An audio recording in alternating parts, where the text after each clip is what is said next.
দুলিয়াজানৰ বিতৰ্কিত যুৱতী তনু চাহিক জেৰা কৰিছে আৰক্ষীয়ে। দুলিয়াজান থানাত জেৰা তনু চাহিক বাসগৃহৰ পৰা আটক কৰি জেৰা চলোৱা হৈছে। দুলিয়াজান আৰক্ষীয়ে জেৰা অব্যাহত ৰাখিছে। যিগৰাকী বিতৰ্কিত যুৱতী তনু চাহিক লৈ বিভিন্ন প্ৰতিক্ৰিয়া দেখিবলৈ পোৱা গৈছিল ৰাজ্যজুৰি। প্ৰাক্তন আছু নেতা শংকৰজ্যোতি বৰুৱাৰ গ্ৰেপ্তাৰৰ প্ৰসংগত আখৈ মাতিছিল এইগৰাকী যুৱতীয়ে। তনু চাহিয়ে বিতৰ্কিত মন্তব্য কৰিছিল আৰু সেইগৰাকী তনু চাহিক বাসগৃহৰ পৰা আটক কৰি দুলিয়াজান আৰক্ষীয়ে জেৰা চলাইছে। আৰক্ষীক বিপথে পৰিচালিত কৰিছিল নে অসমীয়া জাতিক কিহৰ কাৰণে মন্তব্য কৰিছিল, তেনেধৰণে এই সমগ্ৰ প্ৰক্ৰিয়াটোক লৈ জেৰা অব্যাহত আছে, জেৰা চলিছে। কিয় সংবাদ মাধ্যমত দিয়া ভাষ্য এটা আৰু যি অভিযোগ দিয়া হৈছিল আৰক্ষী অধীক্ষকক তাত উল্লেখিত কথা আন এটা, এই কথাখিনিৰ মাজতে চৰ্চালৈ আহিছিল। বিভিন্ন দল সংগঠনেও গ্ৰেপ্তাৰৰ দাবী উত্থাপন কৰিছিল যে তনু চাহিক গ্ৰেপ্তাৰ কৰিব লাগে আৰু অৱশেষত বিভিন্ন দল সংগঠনৰ প্ৰতিবাদৰ পাছত অৱশেষত দুলিয়াজানৰ বিতৰ্কিত যুৱতী তনু চাহিক জেৰা চলাইছে আৰক্ষীয়ে। এই মুহূৰ্তৰ বিগ ব্ৰেকিং নিউজ জনাইছোঁ। আমি এই মুহূৰ্তত সংযুক্ত হৈছোঁ অধিক জানিবলৈ আমাৰ দুলিয়াজানৰ সতীৰ্থ শৈলেন গগৈৰ সৈতে। শৈলেন, অধিক জানিব বিচাৰিছোঁ। আমি ধাৰাবাহিকভাৱে এই যিগৰাকী বিতৰ্ক যুৱতী তনু চাহি সন্দৰ্ভত আমি ধাৰাবাহিকভাৱে ND24 যিহেতু বাতৰি সম্প্ৰচাৰ কৰি আছে। আজি শেহতীয়াকৈ দল সংগঠনৰ যি প্ৰতিবাদ, এই প্ৰতিবাদৰ ফলত আজি দুলিয়াজান আৰক্ষী তথা ডিব্ৰুগড়ৰ যি এডিচনেল SP আছে তেখেত আহি এটা ৰুমত তেওঁক ইতিমধ্যে ঘৰৰ পৰা অনা হৈছে। ঘৰৰ পৰা আনি ইতিমধ্যে সেই ৰুমটোত গোটেই ঘটনা সন্দৰ্ভত তেওঁ সোধা পোছা অব্যাহত ৰাখিছে।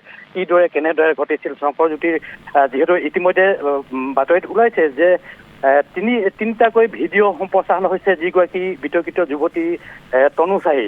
প্ৰত্যেকটো ভিডিঅ'তে বেলেগ বেলেগ তেওঁৰ ভাষ্য আৰু শংকৰজ্যোতিৰ লগত কেনেকৈ ধৰণে তেওঁ কি সম্পৰ্ক আছিল, শংকৰজ্যোতি আচলতে সঁচাকৈ তাতে গৈছে নেকি, কাজিয়া কৰিছে, এনেকুৱা ধৰণৰ কথাবিলাকত লৈ বিভিন্ন ধৰণৰ তেওঁ যিহেতু ইয়াত বাতৰি আমি সম্প্ৰচাৰ কৰি আছোঁ আৰু এই সন্দৰ্ভত শংকৰজ্যোতি বিশেষকৈ লৈ ঠায়ে ঠায়ে যিহেতু প্ৰতিবাদ হৈ আছে।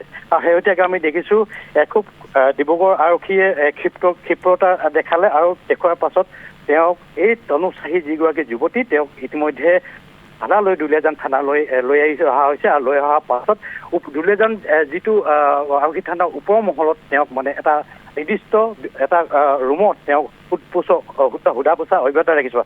এটা কথা ক'ব লাগিব, খন্তেক আগতে আমি ND24 সম্প্ৰচাৰ কৰিছিলোঁ যে এখন লাচিত সেনাই এখন আপোনাৰ সংবাদ মেল সম্বোধন কৰিছিল। এই সংবাদ মেলত স্পষ্টকৈ কোৱা হৈছিল যে যদি আজি ৰাতি 12টা বজালৈকে যদি এই বিতৰ্কিত যুৱতী তনু চাহিক যদি আৰক্ষীয়ে গ্ৰেপ্তাৰ নলয় বা কোনো ধৰণৰ ব্যৱস্থা গ্ৰহণ নকৰে, তেনেহ'লে অহাকালৈ অৰ্থাৎ 23 মে তাৰিখে আমি দুলিয়াজান সৰ্বাত্মক বন্ধৰ কাৰ্যসূচী ল'ম আৰু এই কাৰ্যসূচীত উদ্ভৱ হ'বলগীয়া ঘনাকৃত যি পৰিস্থিতি, এই পৰিস্থিতিৰ বাবে জিলা প্ৰশাসন দায়ী হ'ব বুলি ইতিমধ্যে সুখ্যা প্ৰদান কৰিছিলে। আৰু তাৎক্ষণিকভাৱে আমি দেখিলোঁ সেই যি তেওঁলোকে নহয়, বিভিন্ন দল সংগঠনে প্ৰতিবাদ কৰি আহিছিল।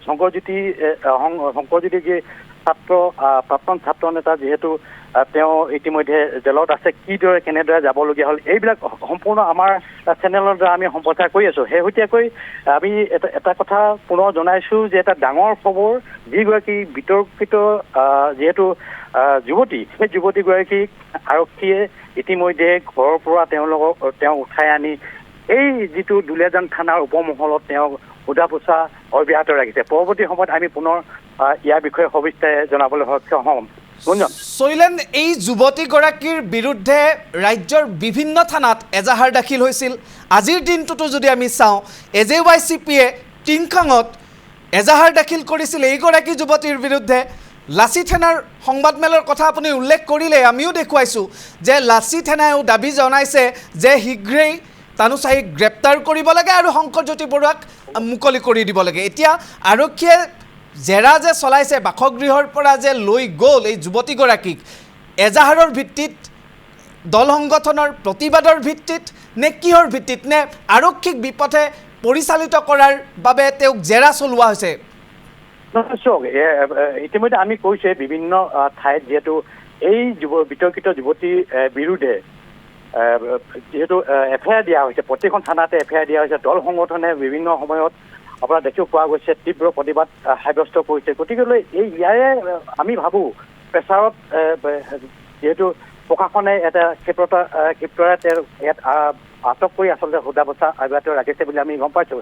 আৰু এই মুহূৰ্তত যথেষ্ট লোক আছে এই সময়ত। লাচিত সেনা এগৰাকী যিহেতু সেনাৰ যিহেতু সচিব আমাৰ লগত আছে, কেন্দ্ৰীয় সচিব আছে, তেখেতৰ পৰা মই কিছু ভাষ্য ল'বলৈ চেষ্টা কৰিম গুঞ্জন।